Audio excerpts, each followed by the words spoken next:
ಇನ್ನು ವಿದ್ಯಾರ್ಥಿ ವೇತನ ಬಿಡುಗಡೆ, ವಸತಿ ನಿಲಯಗಳಿಗೆ ಮೂಲಭೂತ ಸೌಕರ್ಯ ಕಲ್ಪಿಸುವುದು ಸೇರಿದಂತೆ ವಿವಿಧ ಪ್ರಮುಖ ಬೇಡಿಕೆಗಳನ್ನು ಈಡೇರಿಸಲು ಒತ್ತಾಯಿಸಿ ಎಬಿವಿಪಿಯಿಂದ ಪ್ರತಿಭಟನೆಯನ್ನು ನಡೆಸಿದ್ದಾರೆ. ಪಟ್ಟಣದ ತಹಶೀಲ್ದಾರ್ ಕಚೇರಿಯ ಬಳಿ ಜಮಾಯಿಸಿದ ಎಬಿವಿಪಿ ಸ್ಥಳೀಯ ಘಟಕದ ಪ್ರಮುಖರು, ಪದಾಧಿಕಾರಿಗಳು ಹಾಗೂ ವಿದ್ಯಾರ್ಥಿಗಳು ಘೋಷಣೆಗಳನ್ನು ಹಾಕಿ ಬೇಡಿಕೆ ಈಡೇರಿಕೆಗಾಗಿ ಒತ್ತಾಯಿಸಿದ್ದಾರೆ. ಕಳೆದ ವರ್ಷದಿಂದ ಸರಿಯಾದ ಸಮಯಕ್ಕೆ ವಿದ್ಯಾರ್ಥಿ ವೇತನ ಬಿಡುಗಡೆ ಮಾಡದೇ ಇರುವ ಕಾರಣ ವಿದ್ಯಾರ್ಥಿ ವೇತನವನ್ನೇ ನಂಬಿ ಶಿಕ್ಷಣ ಪಡೆಯುತ್ತಿರುವ ಬಡ ವಿದ್ಯಾರ್ಥಿಗಳಿಗೆ ತೀವ್ರ ಸಮಸ್ಯೆ ಆಗ್ತಾ ಇದೆ. ಇನ್ನು ವಸತಿ ನಿಲಯಗಳಲ್ಲಿ ಮೂಲಭೂತ ಸೌಕರ್ಯಗಳ ಕೊರತೆ ಇದೆ. ವಿದ್ಯಾರ್ಥಿಗಳು ಸಾಕಷ್ಟು ಸಮಸ್ಯೆ ಎದುರಿಸುವಂತಾಗಿದೆ ಅಂತ ಪ್ರತಿಭಟನಾಕಾರರು ಅಸಮಾಧಾನವನ್ನು ವ್ಯಕ್ತಪಡಿಸಿದ್ದಾರೆ. ಇನ್ನು ವಸತಿ ನಿಲಯಗಳಲ್ಲಿ ವಿದ್ಯಾರ್ಥಿಗಳಿಗೆ ಅಗತ್ಯವಿರುವ ಸೌಕರ್ಯಗಳನ್ನು ಕಲ್ಪಿಸುವ ಜೊತೆಗೆ ಬೇಡಿಕೆಗೆ ತಕ್ಕಂತೆ ವಿದ್ಯಾರ್ಥಿ ನಿಲಯಗಳನ್ನು ಸ್ಥಾಪಿಸಬೇಕು. ವಿದ್ಯಾಶ್ರೀ ಸೇರಿ ಎಲ್ಲ ಥರದ ವಿದ್ಯಾರ್ಥಿ ವೇತನ ಬಿಡುಗಡೆಗೆ ತಕ್ಷಣವೇ ಕ್ರಮ ಕೈಗೊಳ್ಳಬೇಕು ಅಂತ ಪ್ರತಿಭಟನಾಕಾರರು ಒತ್ತಾಯಿಸಿದ್ದಾರೆ. ಇನ್ನು ಈ ಸಂದರ್ಭದಲ್ಲಿ ತಹಶೀಲ್ದಾರ್ ಮೂಲಕ ಮುಖ್ಯಮಂತ್ರಿಗಳಿಗೆ ಮನವಿ ಪತ್ರವನ್ನು ಕೂಡ ರವಾನಿಸಲಾಯಿತು. ಎಬಿವಿಪಿ ನಗರ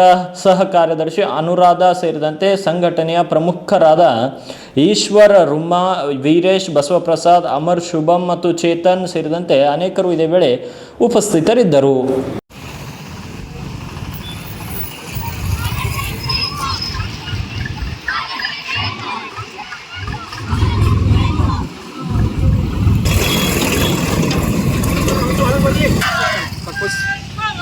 Halo? Strike.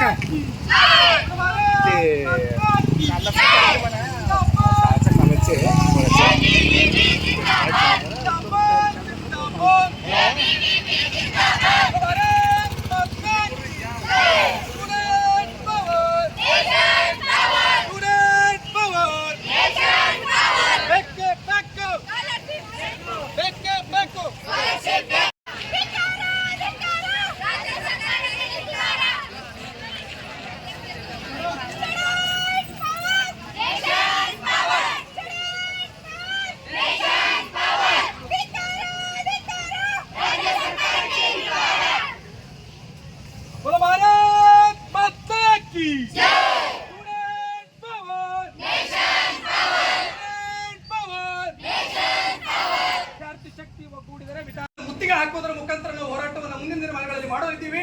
ಹಾಗಾಗಿ ನಾವು ಸರ್ಕಾರಕ್ಕೆ ಎಚ್ಚರಿಕೆ ಗಂಟೆಯನ್ನು ಕೊಡ್ತಾ ಇದ್ದೀವಿ. ಕೂಡಲೇ ತಾವು ಎಚ್ಚೆತ್ತು ಹಾಸ್ಟೆಲ್ನ ವ್ಯವಸ್ಥೆಗಳನ್ನು ಸರಿ ಮಾಡಬೇಕು.